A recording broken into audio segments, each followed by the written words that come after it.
ಬೆಂಗಳೂರಲ್ಲಿ ಬನಶಂಕರಿಯಲ್ಲಿ ವಾಸವಾಗಿದ್ದೇನೆ.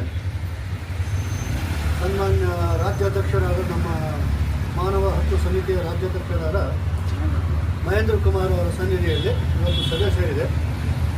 ಈ ಸಭೆಯ ಉದ್ದೇಶ ಏನಂದರೆ, ನೀವು ಎಷ್ಟು ವರ್ಷದಿದ್ದೀರೋ ನನಗೆ ಗೊತ್ತಿಲ್ಲ, ನಾವು ಎಷ್ಟು ವರ್ಷದಿದ್ದೀವೋ ನಿಮಗೆ ಗೊತ್ತಿಲ್ಲ. ಈ ವೇದಿಕೆಯಲ್ಲಿ ಇವತ್ತೇನಾಗಿದೆ, ಸ್ವಲ್ಪ ಜನನೇ ಬಂದಿರೋದು, ಮುಖ್ಯಸ್ಥರು ತಮ್ಮ ಏರಿಯಾದಲ್ಲಿ ತಾವು ಎಲ್ಲಿ ಒಬ್ಬರು ವೈಸ್ ಪ್ರೆಸಿಡೆಂಟ್ ಆಗಿದ್ದೀರಾ, ಒಬ್ಬರು ಜನರಲ್ ಸೆಕ್ರೆಟರಿ ಆಗಿದ್ದೀರಾ, ಒಬ್ಬರು ಪ್ರೆಸಿಡೆಂಟ್ ಆಗಿದ್ದೀರಾ.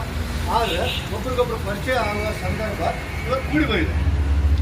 ಇನ್ನು ಮುಂದೆ ನಮ್ಮ ಮಾನವ ಹಕ್ಕು ಸಮಿತಿಯಲ್ಲಿ ಪ್ರತಿ ತಿಂಗಳು ಒಂದು ದಿನಾಂಕ ಫಿಕ್ಸ್ ಆಗುತ್ತೆ, ಒಂದು ಸಮಯ, ಒಂದು ದಿನಾಂಕ ಫಿಕ್ಸ್ ಆಗುತ್ತೆ. ಆ ಮೀಟಿಂಗಿಗೆ ಹಾಜರಾಗಬೇಕಾದ್ರೆ ದಯಮಾಡಿ ನಮ್ಮಷ್ಟಕ್ಕೆ ನಾವು ಬರೋದಕ್ಕಿಂತ ಮುಂಚೆ ನಮ್ಮ ಜೊತೆ ಒಬ್ಬರನ್ನಾದ್ರೂ ಕರ್ಕೊಂಬರ್ತೀವಿ. ನಮ್ಮ ಸ್ಲೋಗನ್ ಏನಾಗಿರಬೇಕು,